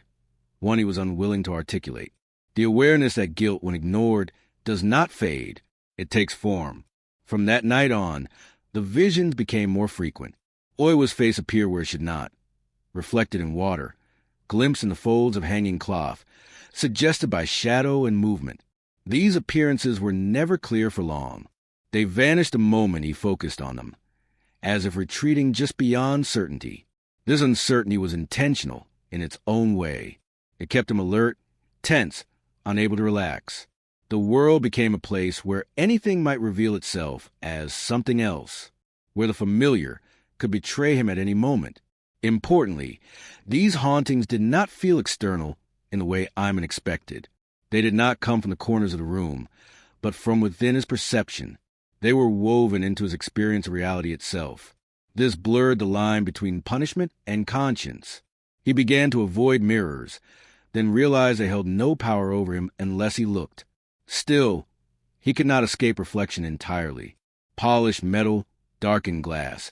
Even the surface of water offered glimpses he could not control. The face that appeared was always the same. One eye drooping, features uneven, expression heavy with pain. Not twisted by rage, but marked by suffering. This distinction mattered. Rage could be dismissed as hostility. Suffering demanded acknowledgement. With each vision, Iman's composure fractured further. He grew restless, irritable, quick to anger. His thoughts returned obsessively to the past, replaying moments he had dismissed or justified. The careful explanations he had constructed for himself began to unravel, revealing something uglier beneath. He tried to occupy himself, to drown out thought with activity. But no amount of distraction could fully silence the presence he felt. It followed him, not as a shadow, but as a pressure in his mind. The absence of witnesses made this worse. Alone with his experiences, Iman had no external validation. No one confirm or deny what he was seeing. This isolation allowed fear to deepen, unchecked by reason or reassurance. And yet, even as fear grew, something else emerged alongside it. Recognition. A quiet, unwelcome understanding that what he was experiencing was not random, that it was connected directly and unavoidably to what he had done. The first haunting did not demand repentance. It did not offer forgiveness. It simply existed, persistent and patient, a reminder that death had not erased responsibility. In the stillness of those early nights, as the house settled and lanterns burned low, Iman began to understand that his actions had not ended with Oiwa's final breath. They had merely changed form. The ghost, if it could be called that, did not yet seek to destroy him. It sought to be seen, to be remembered, to refuse the silence that had defined Oiwa's suffering in life. And in that refusal, the true haunting had begun. As the days passed, the boundaries that once separated waking from dreaming began to thin. Iman no longer trusted his senses in the way he once had. What had begun as fleeting visions grew more persistent, weaving themselves into the fabric of his daily life. The hauntings did not arrive with warning or pattern. They appeared where his guard was lowest, when routine lulled him into a false sense of control. Lantern light, once a source of comfort, became a source of dread. Its soft glow stretched shadows across walls and floors, bending familiar shapes into something ambiguous. A hanging cloth might resemble a figure for just a moment too long. A shadow cast by flickering flame might suggest a face watching silently from the corner. These were not tricks meant to frighten outright. They were suggestions, planted carefully in his perception. At night, the world felt especially unstable. Sleep, when it came, was fragmented and restless. He woke often, disoriented, unsure of how much time had passed. In these moments, the house felt alive in an unsettling way. Wooden beams creaked not as they always had, but as if responding to movement. The air carried a weight that pressed against his chest, making it difficult to breathe deeply. When he closed his eyes, images followed. Not dreams exactly, but impressions. Oiwa's face emerging from darkness, her expression unchanged, her presence unwavering. She did not speak. She did not move toward him. She simply existed, close enough to feel, distant enough to remain unreachable. The absence of sound was the most unnerving part. In silence, the mind fills in gaps too quickly. too vividly. Iman found himself listening intently for something that never came, a footstep, a whisper, any sign that might explain what he was experiencing. The lack of explanation made the fear feel endless. During the day, the hauntings continued in quieter ways. Reflections became unreliable. He caught glimpses of movement in polished surfaces, only to find nothing when he turned. At times, he avoided looking altogether, afraid of what might meet his gaze. Yet avoidance only sharpened his awareness, making him feel watched even when no reflection was present. The world around him began to feel less solid, as though reality itself were thinning. Conversations felt distant, muffled, as if heard through water. He struggled to focus on tasks that once required little effort. His thoughts drifted constantly, pulled back toward the same images, the same unresolved sense of wrongness. These experiences did not inspire immediate terror. They inspired doubt. Doubt in his perception, doubt in his control, doubt in the finality of death. The idea that Oiwa's suffering could simply vanish now seemed naive, even arrogant. As fear grew, so did paranoia. Iman began to suspect that others might sense what he was experiencing. A glance held too long felt like accusation. A pause in conversation felt deliberate. He wondered if the presence he felt clung to him visibly, marking him in ways others could see. This paranoia isolated him further. He withdrew, avoiding interaction when possible, preferring solitude despite how unsettling it had become. Alone, at least, he did not have to explain himself. He did not have to hide the tension in his voice or the distraction in his gaze. The hauntings began to take on a cruel precision. Oiwa's face appeared in moments that echoed their shared life. When he prepared food, her reflection surfaced briefly in the surface of water. When he rested, her presence emerged at the edge of sleep. Each appearance felt intentional, as if guided by memory rather than malice. Memory itself became a weapon. Scenes from the past resurfaced without warning. The way she had looked at him with trust, the patience in her voice, the silence with which she endured pain. These memories collided with the present, intensifying a sense of guilt that had once been easy to ignore. What unsettled him most was the realization that the hauntings did not escalate in the way he expected. There were no sudden attacks, no overwhelming displays of power. Instead, the presence remained measured, persistent, impossible to dismiss. This restraint made it feel less like an external threat, and more like an inescapable truth. The line between hallucination and haunting blurred completely. Even if he told himself these experiences were born of guilt, that knowledge offered no comfort. Guilt, after all, does not dissolve when acknowledged. It deepens. At times, Iman questioned whether the ghost he perceived was truly Oiwa, or whether it was a reflection of what he had become. The distinction mattered less with each passing day. The presence felt real in its effects, regardless of its origin. The house itself seemed to conspire against him. Familiar spaces felt altered, subtly rearranged. Corridors seemed longer. Rooms felt narrower. Even during daylight, shadows lingered in places they should not have. The environment mirrored his internal state, amplifying unease rather than alleviating it. This fracturing of reality marked a turning point. Iman was no longer merely haunted by memories. He was being reshaped by them. His sense of self began to erode, replaced by constant vigilance and fear. And still, the presence remained silent. It did not demand confession. It did not seek apology. It simply existed, a constant reminder that what had been done could not be undone. As night fell again, lanterns glowing softly against encroaching darkness, Iman felt a growing certainty settle into him. Whatever he was facing was not a passing disturbance. It was not something time would heal.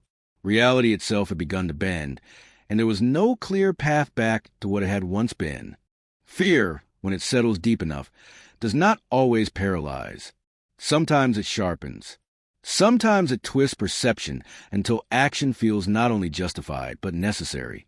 For Iman, the constant presence he could no longer escape began to reshape his instincts. What had once been unease turned into desperation, and desperation has a way of narrowing the world until only survival seems to matter. By now, the ghost was no longer confined to reflections and shadows. Oiwa's presence seeped into Iman's thoughts even when no image appeared. He felt watched even in crowds, followed even in open spaces. His body responded before his mind could reason, heart racing, breath shallow, muscles tense as if preparing for a threat that never fully revealed itself. Sleep offered no refuge. When he dreamed, the visions were vivid and intrusive. When he woke, the residue of those dreams clung to him, blurring the boundary between what had happened and what might still happen. He began to react not to reality, but to expectation. And expectation, shaped by fear, became dangerous. It was in this state that violence first entered his waking actions, not as a deliberate choice, but as a reflex. A sudden movement in low light, a voice spoken unexpectedly behind him, a shape that resembled, for just a fraction of a second, the face he could not escape. Each time, his body responded before thought could intervene. The tragedy of this transformation lies in how invisible it was to others. To the outside world, Iman's actions might have seemed erratic, but not immediately monstrous. A man on edge, a man under strain. No one could see the internal pressure driving him forward, the constant fear that every moment carried the possibility of another apparition. The ghost, whether real or born from guilt, did not need to direct him. It merely needed to exist. Its presence distorted his perception enough that ordinary situations became lethal. Familiar faces blurred with remembered ones. Shadows became threats. Trust dissolved completely. At one point, he struck out at what he believed to be Oiwa standing before him, only to realize too late that the figure was someone else entirely. The horror of that realization did not bring clarity. It brought panic. The knowledge that his actions could no longer be trusted frightened him more than the ghost ever had. And yet, even then, he did not stop. Fear convinced him that the world had turned against him, that the boundaries between illusion and reality had collapsed beyond repair. In such a world, restraint felt like vulnerability. Aggression felt like control. Each violent act deepened the cycle, guilt layered upon guilt, reinforcing the presence that haunted him. The more he tried to escape consequence through action, the more tightly he became bound to it.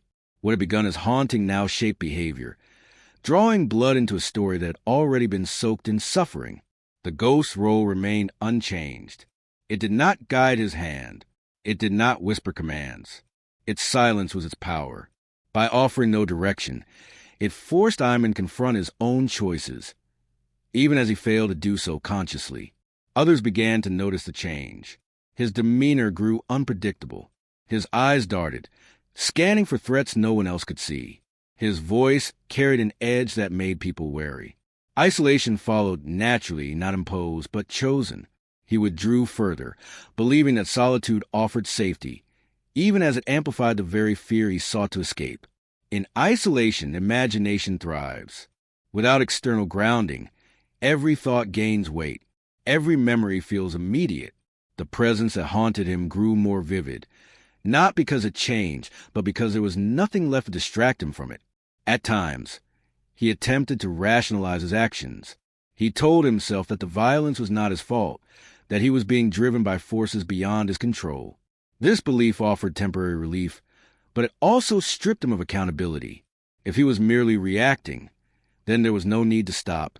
But deep within, another awareness persisted, a quiet recognition that what he was doing mirrored what had been done to Oiwa, that he was inflicting harm without consideration, driven by fear and self-preservation.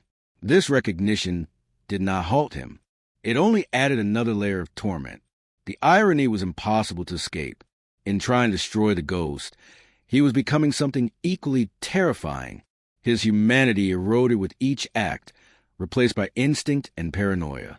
The man who once justified his choices as practical now moved without justification at all. The world narrowed further. Every interaction became a potential threat. Every sound carried implication. The presence he feared no longer needed to appear. It lived in his anticipation of it, in the constant readiness to strike. Violence, once introduced, reshapes perception permanently. It teaches the body to respond first and question later. For Iman, this lesson came too late to be useful. By the time he recognized that his actions were spiraling beyond control, the path back had vanished. Those who crossed his path became casualties not of hatred, but of confusion. They were caught in the collision between memory and fear, mistaken for something else in a fraction of a second that mattered most. Each mistake carved deeper grooves into his psyche, making future mistakes more likely. And still, the ghost remained unchanged. This was perhaps the cruelest aspect of all. No matter how far Iman fell, no matter how much damage he caused, the presence did not react. It did not escalate. It did not retreat. It simply endured, as Oiwa had endured in life. In moments of brief clarity, Iman sensed this parallel. The realization that his suffering, however intense, was not equal to what he had inflicted, that his fear, however consuming, did not absolve him. These moments passed quickly, drowned out by panic and exhaustion. As violence became a pattern rather than an exception, the consequences grew unavoidable. The world he moved through responded now with suspicion and hostility. Doors closed. Whispers followed. The isolation he once chose was now imposed. By the time he fully understood that there was no escaping what he had set in motion, he was already trapped within it. The ghost no longer needed to pursue him. His own actions had become the prison. And in that prison, built from fear and consequence, Iman continued to move forward, driven not by purpose, but by momentum. Each step carried him further from redemption, deeper into a story that no longer belonged to him alone. The violence he committed did not silence the haunting. It gave it substance. It transformed memory into reality, consequence into inevitability. And as the world closed in around him, one truth became impossible to ignore. The fear was no longer just the ghost of a woman he had wronged, but the reflection of what he had allowed himself to become. By the time Iman realized that running was no longer an option, the idea of escape had already lost its meaning. Distance, he discovered, did not weaken the presence that followed him. It only stripped away the last illusions of safety. Wherever he went, the same unease settled in his chest, heavy and familiar, as though the world itself had learned his name. He changed locations, convinced that unfamiliar surroundings might loosen the grip of what haunted him. New rooms, new roads, new faces, each offered a brief sense of relief, like stepping into fresh air after being trapped indoors. But the relief never lasted. Within days, sometimes hours, the same disturbances returned. A reflection out of place, a shadow that lingered too long, a silence that felt intentional rather than empty. It became clear that the haunting was not bound to a house, a street, or even a city. It was bound to him. This realization was crushing. In many ghost stories, there is comfort in the idea that leaving a place might leave the ghost behind, that geography offers protection. But Iman learned that when the wrong is personal, the consequence is personal as well. No door could be closed tightly enough. No distance traveled far enough. As fear settled into resignation, his movements grew more erratic. He slept where he could, rarely in the same place twice. Rest became shallow and unreliable. His body carried the marks of exhaustion, sunken eyes, stiff movements, hands that shook even when still. The presence did not need to appear often now. It had already reshaped his inner world. Every attempt to hide only reinforced the truth he was trying to avoid. There was nothing external to escape. The ghost was not pursuing him from behind. It was walking beside him, carried forward by memory and consequence. At times, he considered confronting it directly, speaking aloud, demanding answers, begging for release. But each time the urge rose, it faltered. What would he say? Apologies felt hollow when spoken too late. Justifications felt meaningless, and requests for forgiveness felt undeserved. The absence of a path forward created a strange stillness within him. Not peace, but paralysis. He moved because movement felt safer than stopping. He spoke because silence felt dangerous. But none of it brought relief. The world responded to him with growing suspicion. His reputation, already damaged by violence and erratic behavior, followed him wherever he went. People sensed something off, something unsettled. They did not know the details, but they felt the danger in his presence. Doors closed quietly. Conversations ended abruptly. He became a figure others avoided, without fully understanding why. This social isolation mirrored the spiritual one. Cut off from community, from routine, from any sense of belonging, Iman drifted further inward. The haunting thrived in this emptiness. Without grounding, fear had free rein. Moments of clarity came rarely now, but when they did, they were devastating. In those moments, he understood with painful precision that what pursued him was not random punishment. It was a natural result of what he had done, the consequence of refusing to acknowledge another person's suffering until it could no longer be contained. These realizations did not inspire change. They arrived too late for that. Instead, they deepened despair. Understanding without the ability to act is a particularly cruel form of torment. The ghost, if it could still be called that, remained silent. It did not escalate its appearances. It did not need to. Its constancy was enough. Like a wound that refuses to heal, it reminded him daily that time does not erase everything. At night, when exhaustion finally overtook him, he dreamed of standing still while the world moved away, roads stretching endlessly forward, never leading anywhere, voices calling his name from a distance, never close enough to reach. And always, somewhere at the edge of these dreams, the same presence waited. He began to wonder whether death itself might offer escape. The thought did not arrive as despair, but as curiosity. Would dying end the haunting? Or would it simply carry into another form? In a belief system where spirits lingered when wrongs went unanswered, even death felt uncertain. This uncertainty stripped away the last comfort he might have found in finality. There was no clear ending available to him, only continuation. As his physical condition worsened, his movements slowed. Injuries went untreated. Hunger was ignored until it demanded attention. Survival became mechanical rather than intentional. He lived because stopping required effort he no longer possessed. The world around him grew quieter, not because it had changed, but because he had withdrawn from it completely. Sounds felt distant. Colors dulled. Sensation itself seemed muted, as though his body were already preparing to leave something behind. And still, the presence remained. What made the stage of the haunting particularly unbearable was its predictability. There were no surprises left, no escalation to fear or violence, just a steady, unyielding knowledge that what had been done could not be outrun. In this, the haunting mirrored Oiwa's suffering in life, endurance without relief, pain without acknowledgement, a quiet persistence that demanded recognition simply by continuing to exist. If there was cruelty in this, it was not born of malice. It was born of truth. The truth that escape is impossible when the harm one causes becomes part of who one is. Iman's attempts to flee had stripped him of distraction, leaving him alone with memory. And memory, once uncontained, became the most relentless force of all. By the time his strength began to fail entirely, there was no sense of anticipation left, no hope for resolution, only the slow acceptance that this story would not end with forgiveness or forgetting. The ghost did not need to follow him anymore. He carried it willingly now, whether he wanted to or not. It lived in his thoughts, his dreams, his breath, and in that inescapable closeness, the final illusion fell away. There had never been anywhere else to go. By the time Iman reached the end of his path, there was no drama left in him. The frantic energy that once drove his movements had burned itself out, leaving behind something hollow and exhausted. What remained was not a man fighting a ghost, but man slowly dissolving under the weight of himself.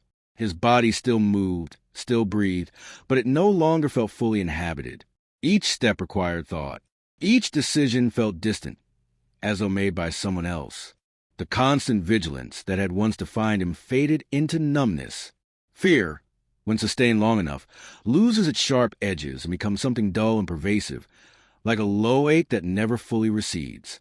The presence that had haunted him no longer needed to appear. It had become internalized, woven so deeply into his awareness that it felt inseparable from his own thoughts. When he remembered Oiwa now, it was not only her face that surfaced, but the version of himself that existed before everything fractured. That version felt impossibly far away, like a life lived by someone else entirely. There were moments when he almost welcomed the quiet, not because it brought peace, but because it demanded nothing from him. The absence of sudden terror felt like rest, even though it carried its own kind of suffering. In this stillness, the consequences of his actions settled fully, no longer resisted, no longer denied. The world responded to him with indifference. Where once there had been fear, suspicion, or avoidance, now there was simply absence. He passed through places unnoticed, unremarkable, his presence no longer causing reaction. This anonymity stripped him of the last fragments of identity he had clung to. Without witnesses, without acknowledgement, he felt himself fading. In this state, reflection became unavoidable. Not the fleeting, panic reflection of earlier days, but a slow, relentless review of everything that had led him here. He replayed decisions not to justify them, but to understand them. And understanding, once finally allowed, proved far more painful than fear. He saw clearly now how small each step had seemed at the time, how easy it had been to rationalize, to postpone accountability, to believe that consequences could be managed or avoided.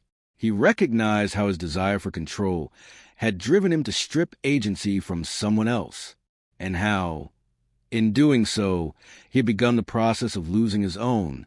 There was no one left to blame. Circumstance no longer felt convincing. Temptation no longer excused anything. The clarity he had avoided for so long arrived fully formed, leaving no room for escape. This clarity did not lead to redemption. Redemption requires action, and Iman no longer believed action could change anything. What remained was acceptance, not the peaceful kind, but the heavy acknowledgement that what had been done defined him now, whether he wished it to or not. The irony of his situation became painfully apparent. In seeking a life unburdened by responsibility, he had created one defined entirely by it. In trying to discard another person's suffering, he had ensured that suffering would shape every remaining moment of his existence. The ghost, in this final stage, felt less like an external force and more like a mirror. It reflected not just guilt, but the absence of anything else. Without ambition, without hope, without fear intense enough to motivate change, he was left with emptiness. In some versions of the story, this emptiness is mistaken for punishment. But punishment implies intention. What Iman experienced was consequence, impersonal, inevitable, and complete. His final moments were not marked by spectacle. There was no dramatic confrontation, no last plea for forgiveness. He simply reached a point where his body could no longer carry the weight his mind had imposed on it. Exhaustion overtook him, not suddenly, but gradually, as it had been overtaking him all along. As life slipped away, there was no sense of release, no belief that death would erase what remained unresolved. If anything, the uncertainty deepened. In a world where spirits lingered when wrongs went unanswered, what would become of him now? This question, unanswered, lingered even as his breathing slowed. Those who later spoke of Iman's end did not describe it as tragic in the way Oiwa's had been. There was no injustice in it, no betrayal. It was simply the conclusion of a life that had unraveled itself piece by piece. What mattered more than how he died was what he left behind. Not wealth, not legacy, but a story shaped by imbalance, by harm left unacknowledged until it could no longer be corrected. In this way, his fall was complete, not because he was destroyed by a ghost, but because he was emptied by his own refusal to see another person as fully human until it was too late. And while his life ended quietly, the consequences of it did not, because the story did not belong to him anymore. Long after Iman's life faded into obscurity, the story he left behind refused to do the same. It did not settle quietly into the past, nor did it remain confined to the private tragedy of a broken household. Instead, it began to move outward, shaped by memory, repetition, and the human need to give meaning to suffering that feels too large to forget. At first, the story traveled in fragments. A rumor here, a warning there. People spoke cautiously, lowering their voices when they mentioned Oiwa's name, not because they feared her anger, but because they felt the weight of her story. It carried something uncomfortable, something that demanded respect rather than excitement. In Edo, stories rarely stayed still. They passed from neighbor to neighbor, from family to family, shifting slightly with each retelling.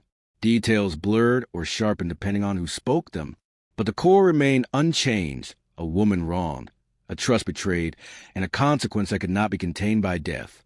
What made this story different from countless others was how deeply it resonated with shared experience.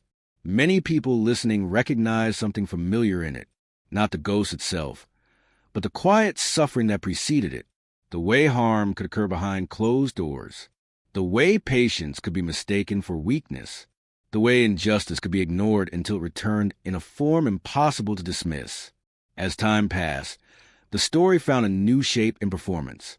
Edo was a city alive with theater, and kabuki in particular thrived on tales of passion, betrayal, and consequence. These performances were not just entertainment. They were communal rituals, spaces where society could explore anxieties and contradictions in a heightened, symbolic form. When Oiwa's story entered the kabuki stage, it transformed into what would become known as Yatsuya Kaiden. The transition from lived tragedy to performed narrative changed how the story was experienced, but not its emotional core. On stage, Oiwa's suffering was given a voice that had been denied in life. Her presence became visible, undeniable. Actors who portrayed her did so with care, aware that this role carried unusual weight.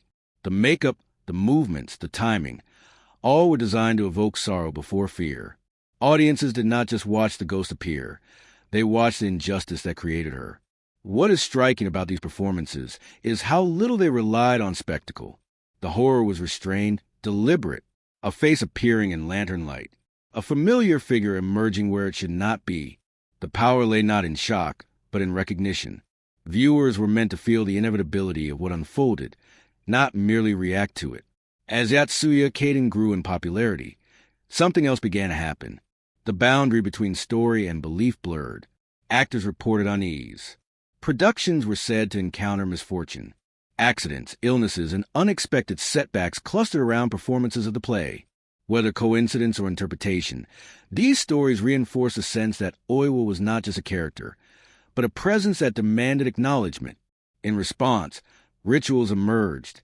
Before performances, offerings were made, incense burned, prayers spoken. These acts were not meant to appease a vengeful spirit, but to show respect, to recognize that the story being told was rooted in real suffering, and that such suffering should not be treated lightly. Through repetition, the legend solidified. Details became standardized. Oiwa's image settled into a recognizable form. Her name became synonymous not just with fear, but with consequence. To mention her was to invoke a cautionary tale, a reminder of what happens when empathy is abandoned. What is remarkable is how the story endured beyond the era that produced it. As Japan changed politically, socially, technologically, Oiwa remained. Her story adapted, appearing in new forms, new media, new interpretations. Yet each version returned to the same emotional center. This endurance suggests that the legend survived not because it frightened people, but because it spoke to something enduring in human experience. The fear of being unseen. The fear that suffering might be dismissed as insignificant. The fear that silence protects the wrong people. In this way, Yatsuya Kaiden became more than a ghost story. It became a cultural mirror, a way of examining power, responsibility, and the cost of ignoring injustice. Audiences did not leave performances simply unsettled. They left thoughtful, aware that the true horror lay not in the supernatural, but in human behavior. The transformation of Oiwa's tragedy into legend did not erase her humanity. If anything, it preserved it. Each retelling kept her story alive, ensuring that her suffering would not vanish into anonymity. In a society where many lives passed without record, this mattered. The legend also offered a form of balance. In life, Oiwa had no recourse, no justice, no acknowledgement. In story, she gained all three, not through revenge alone, but through remembrance. The act of telling her story became an act of recognition, a way of restoring what had been denied. As the years passed, Yatsuya Kaiden became woven into seasonal traditions, often told during the summer months when ghost stories were shared to evoke chills in the heat. Yet even in these contexts, the story retained its gravity. It was not told casually. It carried a warning beneath its calm delivery. Listeners learned that the ghost did not haunt randomly.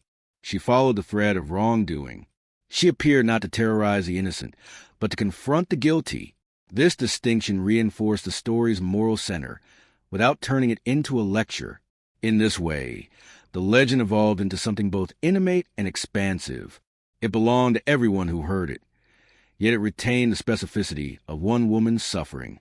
That balance is rare, and it is likely why the story endured. Over time, historical accuracy blurred. Dates shifted, details changed, but emotional truth remained intact. The story continued to function as a vessel for feelings that transcended its origins. Even those who did not believe in ghosts felt the weight of the tale. They recognized its message, even if they framed it differently. That actions have consequences. That harm ignored does not disappear. That silence can be as damaging as violence. By becoming legend, Oiwa's story gained a kind of permanence that life alone could not provide. It moved beyond individual memory into collective consciousness. And in doing so, it ensured that what happened to her would never fully fade. The transformation from tragedy to legend was not a dilution. It was an amplification, a way of carrying her story forward.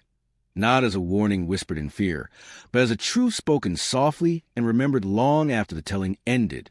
And in that remembrance, Oiwa found something she had been denied in life. Acknowledgement. Not peace, perhaps, but presence. As Yatsuya Kaden became firmly rooted in the world of kabuki, something unusual began to surround it, something that set it apart even from other tales of ghosts and vengeance. It was no longer just a story performed on stage.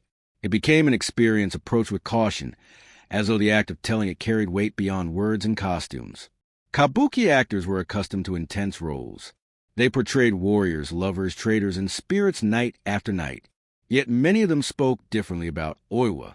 The role was not feared in the dramatic sense, but respected in a quieter, more personal way. To portray her was not simply to act, but to step into a narrative shaped by suffering that audiences believed still lingered. Stories began to circulate, an actor falling ill shortly after rehearsals began, a prop malfunctioning in an unexplainable way, a sudden accident that halted production. Individually, these events could be dismissed as coincidence. Theater, after all, is full of unpredictability, but when patterns seemed to form around a single story, people took notice. The response was not hysteria. It was ritual. Before performances of Yatsuya Kaden, actors and crew would visit Oiwa's grave. They brought offerings, flowers, incense, sometimes small plates of food. They bowed, not dramatically, but sincerely. The intention was not to ward off a curse, but to show respect, to acknowledge the woman at the heart of the story, and to ask permission, in a sense, to tell it. This practice reflected a deeper cultural understanding. In Japanese tradition, spirits were not automatically hostile, but neglect, disrespect, or careless treatment of a story rooted in real pain was believed to invite imbalance. By honoring Oiwa, performers sought to restore balance before stepping into her narrative. What is striking is how consistently this practice endured, even as belief systems evolved. Actors who described themselves as modern, rational, or skeptical still participated, not always out of fear, but out of recognition that some stories demand humility, that dismissing centuries of shared experience felt irresponsible, even arrogant. Audiences, too, approached performances differently. There was an unspoken understanding that Yatsuya Kaden was not simply entertainment. Laughter was rare. Reactions were subdued. People watched closely, quietly, absorbing rather than reacting. The theater itself seemed to hold its breath during certain scenes. The moment Oiwa's face appeared, often revealed through careful staging rather than sudden shock, carried a particular stillness. Viewers did not scream. They leaned forward. The fear was internal, reflective, grounded in empathy as much as unease. This response reinforced the legend's power. It was not sustained by spectacle, but by shared restraint. The ghost did not demand attention. She received it because audiences were willing to give it. As generations of actors passed the role down, they shared not just technique, but warnings, advice on how to approach the character emotionally, on maintaining respect, both on and off stage. Some even spoke of feeling watched during performances, not in terror, but in a way that encouraged focus, seriousness, and care. These accounts added another layer to the legend. Oiwa was no longer just a figure in a story. She became a presence associated with artistic integrity. To portray her carelessly was believed to invite misfortune, not because she was vengeful, but because disrespect carried consequences. Outside the theater, similar stories spread. Filmmakers adapting Yotsuya Kaiden into cinema repeated the same rituals. Sets were blessed, offerings made, apologies spoken aloud before filming began. Even in an era of cameras and special effects, the old customs remained. What is fascinating is that these practices were rarely imposed. No authority demanded them. They emerged organically, passed down through experience and caution. That organic continuity is what gave them strength. In this way, Oiwa's legend became self-sustaining. Each generation inherited not just a story, but the behavior surrounding it. The rituals reinforce a belief, and the belief reinforced the rituals. Together, they formed a living tradition. This phenomenon speaks to something deeper than superstition. It reflects how societies process collective memory. When a story carries unresolved suffering, people instinctively build structures around it to ensure it is handled with care. Ritual becomes a language of respect when ordinary words feel insufficient. Oiwa's curse, if it can be called that, was never framed as indiscriminate. It did not strike audiences or actors randomly. It appeared, in stories at least, when her story was treated lightly, rushed, or distorted for cheap effect. This distinction mattered. It reinforced the idea that her spirit responded not to performance itself, but to intention. As time went on, skeptics offered alternative explanations. Stress, coincidence, the psychological weight of intense roles. These explanations did not erase the practices. They existed alongside them. Even those who believed rational explanations acknowledged that the rituals caused no harm, and perhaps offered focus and grounding in an unpredictable profession. Thus, belief and pragmatism coexisted. The ritual was respected not because it was proven, but because it was meaningful. This coexistence is part of why the legend endured so gracefully. It did not demand blind belief. It invited reflection. It allowed space for doubt without discarding tradition. Oiwa's story was strong enough to survive interpretation. Theaters that staged Yotsuya Kaiden often carried an air of quiet reverence during production's run. Staff moved carefully. Conversations softened. The space felt charged not with fear, but with attention. It was as if everyone involved understood that they were participating in something larger than themselves. Over time, this atmosphere became inseparable from the story itself. To experience Yotsuya Kaiden was not just to watch a play. It was to step into a lineage of storytelling that stretched back centuries, carrying with it the weight of memory, caution, and respect. This is why Oiwa's legend never felt frozen in the past. It adapted, yes, but it also preserved its emotional core. Each retelling reaffirmed the same truth, that stories born of suffering demand responsibility from those who tell them. In this way, the so-called curse was less about punishment and more about reminder. A reminder that art is not neutral, that narratives shape how we remember the vulnerable, that ignoring the human cost beneath the story risks repeating it in another form. Oiwa's presence in theater and film thus became a quiet guardian of conscience, not through fear, but through expectation. An expectation that her story be told with care, with gravity, and with acknowledgement of the pain at its center. And so, long after the Edo period faded, long after the people involved became names and scripts in history books, the rituals continued. Incense burned, offerings placed, bows made in silence, not to appease a monster, but to honor a woman whose story refused to be forgotten. Even as the legend of Oiwa traveled through theaters, books, and whispered retellings, it never drifted entirely into abstraction. It remained anchored to a physical place, a quiet reminder that this story was not born solely from imagination. In the heart of modern Tokyo, amid the constant movement of a city that rarely slows, there exists a small, unassuming space where people still come to acknowledge her. Oiwa's grave does not stand out at first glance. It is not grand or imposing, nor does it announce itself as the resting place of Japan's most famous ghost. Instead, it blends into its surroundings, modest and restrained, much like the woman herself was said to be in life. Visitors often remark on how easy it would be to pass by without noticing it at all. And yet, those who know what is approached with noticeable change in posture, in pace, in breath. People do not come there seeking fear. They come seeking balance. Flowers are placed gently. Incense is lit and allowed to burn down completely. Some visitors bow deeply. Others close their eyes and remain still for a long moment, as if listening.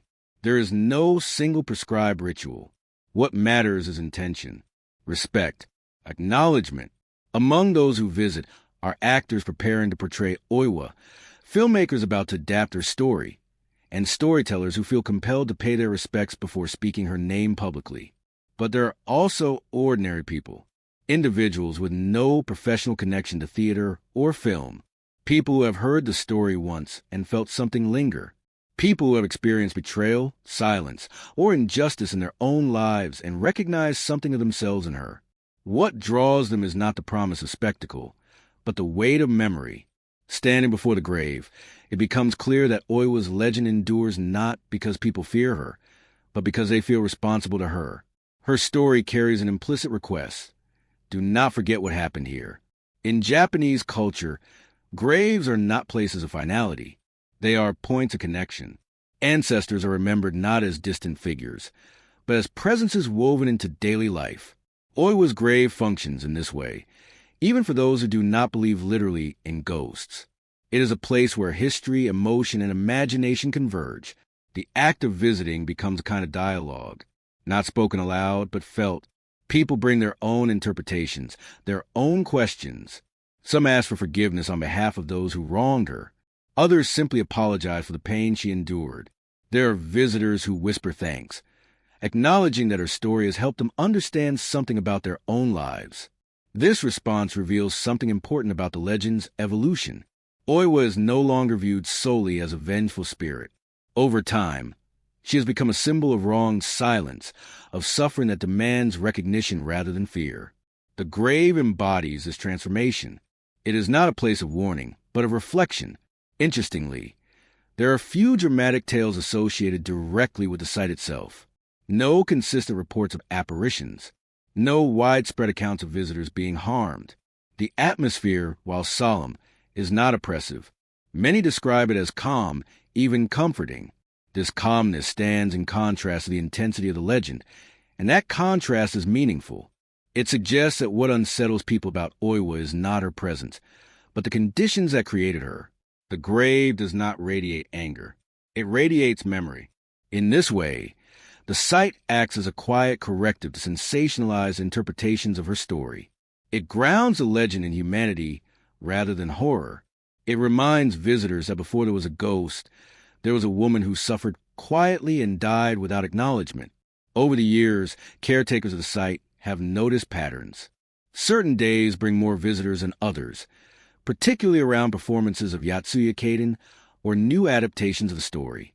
When her name re-enters public conversation, people feel drawn to the place where it rests physically, as if the act of telling the story creates an obligation to return to its origin. This sense of obligation is not enforced. It is felt. It emerges naturally, shaped by cultural memory and emotional resonance. Even those who approach the story academically often find themselves affected in unexpected ways. Scholars who study folklore and theater sometimes speak of Oiwa's grave as a rare example of how legend and location reinforce one another. The physical site anchors the story, preventing it from becoming entirely symbolic. At the same time, the story elevates the site, imbuing it with meaning beyond its modest appearance. This mutual reinforcement ensures that neither becomes hollow. The legend remains human. The grave remains relevant. In a city defined by constant change, this continuity is striking. Buildings rise and fall. Neighborhoods transform. Technology reshapes daily life. And yet, people still pause at the small space to remember someone who lived centuries ago. This persistence speaks to the story's emotional durability. What people often report feeling there is not fear, but heaviness, a quiet weight that encourages introspection. Standing before the grave, visitors become more aware of their own actions, their own responsibilities to others. The legend's moral dimension, often understated in performance, becomes unmistakable in this context. The absence of spectacle forces focus inward. There are no dramatic effects, no sudden shocks. Just the reality of a life that was diminished and a story that refuses to let that diminishment go unnoticed. Some visitors leave offerings that reflect personal meaning rather than tradition. A handwritten note, a small object, a token representing apology or gratitude. These gestures suggest that Oiwa's story has moved beyond its original narrative into a broader emotional language. In this way, the grave functions almost like a mirror. People project their own experiences onto it, finding resonance where they least expect it. The legend becomes a vessel for collective feeling, shaped by each person who encounters it. This transformation is significant. When people ask why Oiwa endured while so many other spirits faded into the background of history, the answer is rarely found in how frightening her story is. Japan's folklore is filled with far more violent ghosts, louder curses, and more spectacular horrors. Many of them shocked audiences for a time, only to slowly lose their grip on collective memory. Oiwa did the opposite. She grew quieter, and in doing so, she grew stronger. Her endurance lies not in terror, but in recognition. At the heart of her story is a kind of suffering that does not belong to any single era. It does not rely on ancient customs or outdated beliefs to feel real. Betrayal, neglect, exploitation, and silence are not relics of the past. They are patterns that repeat whenever power goes unchecked and empathy is treated as optional. Oiwa's story survives because it continues to feel uncomfortably familiar. Unlike many ghosts who return seeking revenge for a single violent act, Oiwa's suffering unfolded slowly. There was no sudden murder that could be easily condemned. There was no dramatic villain who appeared monstrous from the start. Instead, there was patience, endurance, a series of small decisions that felt reasonable to the person making them. This gradual erosion of humanity is far more difficult to dismiss because it mirrors how harm often happens in real life. People can distance themselves from extreme evil. It feels foreign, rare, safely contained within stories. But quiet cruelty is harder to escape. It lives in ordinary spaces. It hides behind routine and justification. Oiwa's endurance comes from this closeness. Her story does not allow the listener to say, "I would never do that," without hesitation. Another reason she endured is that her story refuses to offer easy catharsis. Many ghost tales end with balance restored. The spirit is appeased, justice is served, and the world returned to order. Oiwa's story does not resolve so neatly. Even after Iman's fall, there is no sense that everything is repaired.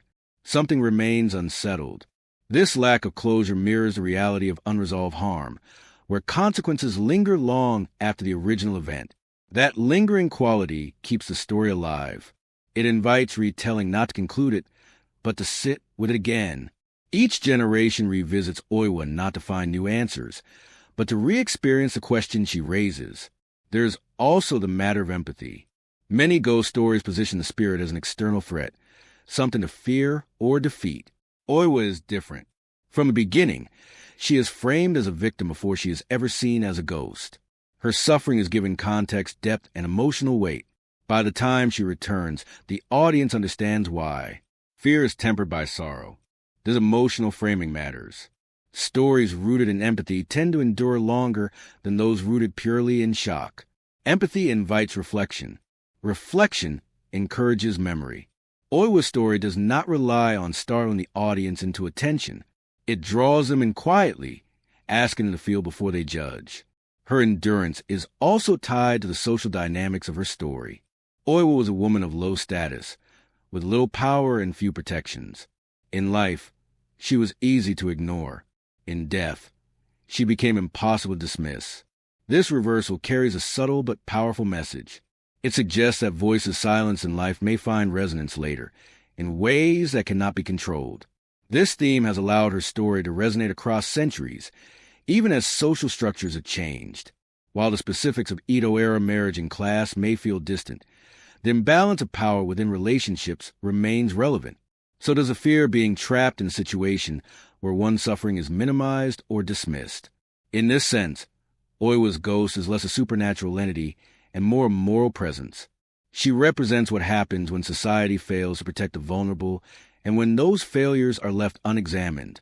Her endurance reflects an ongoing discomfort with these failures, a discomfort that has not yet been resolved. It is also important to consider how her story is told. Oiwa is rarely depicted as raging uncontrollably. Her ghost appears calmly, deliberately, almost sorrowfully. She does not scream accusations. She does not chase her victims wildly. She simply appears again and again, forcing recognition. This restraint gives her story a kind of dignity that many ghost tales lack. It suggests that her power does not come from anger alone, but from truth. Truth does not need to shout. It only needs to persist. Persistence is perhaps the defining quality of Oiwa's endurance. Her story does not demand belief in ghosts to be effective. It functions equally well as a psychological narrative, a social critique, and a moral reflection. This adaptability allows it to survive shifts in worldview without losing relevance. In modern retellings, even when the supernatural elements are emphasized, the emotional core remains intact. Filmmakers and writers who stray too far from that core often find their adaptations falling flat. Audiences sense when the story has been reduced to spectacle and something essential is lost. This sensitivity to tone suggests that Oiwa's endurance is guided not just by tradition, but by collective intuition. People know, instinctively, when her story is being handled carelessly, and they respond by disengaging or by return to versions that preserve its emotional integrity. Another reason Oiwa endured is the way her story invites responsibility rather than resolution. It does not ask the listener to fix anything. It asks them to notice, to acknowledge, to remember. These are quieter tasks, but they are also more sustainable. They do not require belief in particular moral framework or spiritual system. They require attentiveness. In a culture that often moves quickly past discomfort, stories that slow us down have unusual staying power. Oiwa's story resists consumption. It cannot be skimmed without losing its effect. It asks for patience, much like the patience she was forced to practice in life. There is also the matter of silence. Silence plays a central role in her endurance. In life, her silence protected others at her expense. Even as Japan moved into the modern age, with its cities rising upward in steel and glass and its nights glowing brighter than any lantern ever could, Oiwa did not retreat into the past. She followed quietly, adapting to new forms of storytelling, new anxieties, and new ways of listening. Her presence did not clash with modernity. It slipped into it. In a country where tradition and innovation coexist in constant negotiation, Oiwa became a bridge between eras. She appeared in early cinema, her story reshaped through black and white frames and silent expressions. Later, she emerged in color, in sound, in modern horror films that borrowed her image even when they did not name her directly. A distorted face, long, dark hair, a presence that appears not to attack, but to accuse simply by being seen. These visual echoes are unmistakable to anyone familiar with her story. What is striking is how often modern creators return to her without fully retelling her tale. They reference her shape, her mood, her quiet insistence, rather than her specific narrative. This suggests that Oiwa has moved beyond being a character.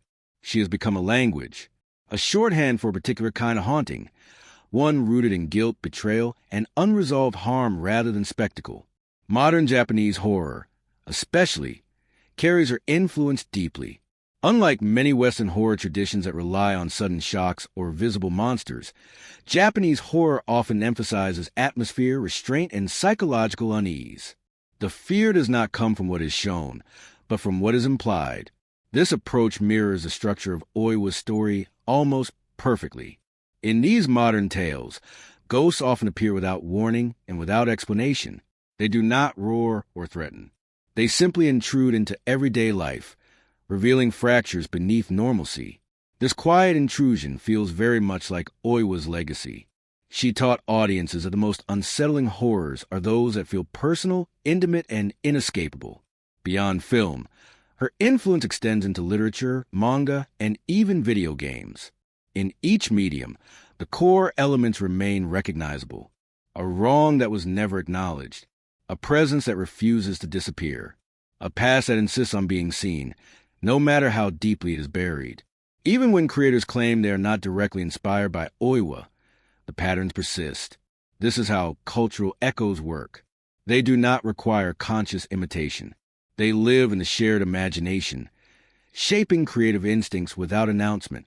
What makes Oiwa's presence in modern Japan particularly compelling is how it resonates with contemporary concerns. While the social structures of the Edo period have changed, many of the emotional dynamics at the heart of her story remain. Power imbalances still exist. Silence is still often demanded in the name of harmony. Suffering is still frequently hidden behind closed doors. In this context, Oiwa feels less like a relic and more like a witness. Her story offers a way to articulate discomfort with systems that prioritize appearance over well-being. It allows modern audiences to engage with these themes indirectly, through story rather than confrontation. This indirect engagement is important. In a culture that often values restraint and social cohesion, stories like Oiwa's provide a safe space to explore difficult truths. They allow people to acknowledge harm without explicitly accusing anyone. The ghost becomes a vessel for feelings that might otherwise remain unspoken. Oiwa also appears in educational contexts, not always as a horror figure, but as a subject of historical and cultural study. Students learn about Yatsuya Kaden not just as a ghost story, but as a reflection of Edo period society, gender roles, and moral consequence. This framing further grounds her in reality, preventing her from becoming a hollow myth. At the same time, popular culture continues to reinterpret her visually. Fashion, art installations, and photography occasionally reference her iconic features. These references are often subtle, intended for those who recognize them. This quiet acknowledgement mirrors the way her story has always functioned, never demanding attention, but rewarding those who notice. In modern Tokyo, where the pace of life can feel relentless, Oiwa's story offers an unusual counterpoint. It slows the listener down. It asks for patience, for reflection, for an awareness of what lies beneath the surface. In a sense, she resists the speed of modern consumption. This resistance may be part of why she continues to resonate. In an age of constant distraction, stories that ask for stillness feel increasingly rare. Oiwa's story cannot be rushed without losing its impact. It requires the listener to sit with discomfort, to allow unease to unfold gradually. There is also a generational aspect to her endurance. Older generations pass the story down not as a warning to fear ghosts, but as a reminder to act with care. Younger generations encounter her through modern media, then trace her roots backward, discovering a lineage of storytelling that stretches far beyond any single adaptation. This layered discovery strengthens her presence. She is not encountered once and forgotten. She is encountered repeatedly, in different forms, at different stages of life. Each encounter adds depth rather than redundancy. In conversations about mental health and emotional well-being, some commentators have even drawn parallels between Oiwa's story and the consequences of ignored trauma. While such interpretations are modern, they feel appropriate. Her haunting can be read as a manifestation of pain that was never addressed, of emotions denied space until they demanded recognition in destructive ways. This reading does not reduce her story. It expands it. It allows Oiwa to speak to contemporary struggles without being confined to her original context. Her endurance is strengthened by this flexibility. Interestingly, modern retellings often emphasize Oiwa's humanity more than her supernatural nature. Directors linger on her life, her suffering, her patience, rather than rushing toward her transformation. This choice suggests that creators understand where the true power of the story lies. As the story of Oiwa moves toward its quiet conclusion, what remains is not the image of a ghost drifting through shadows, but a feeling that lingers long after the last detail is told. It is a feeling that resists being named easily, because it sits somewhere between sorrow and understanding. This is where the legend reveals its deepest purpose, not as a tale meant to frighten, but as one meant to stay. Beneath every version of Oiwa's story, beneath the costumes, the performances, the retellings and reinterpretations, there is a simple, unsettling truth. Harm that is ignored does not disappear. It waits. It settles. It finds ways to return, not always loudly, not always violently, but persistently.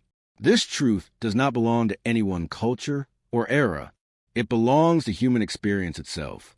Oiwa's story does not ask the listener to believe in ghosts. It asks something far more uncomfortable.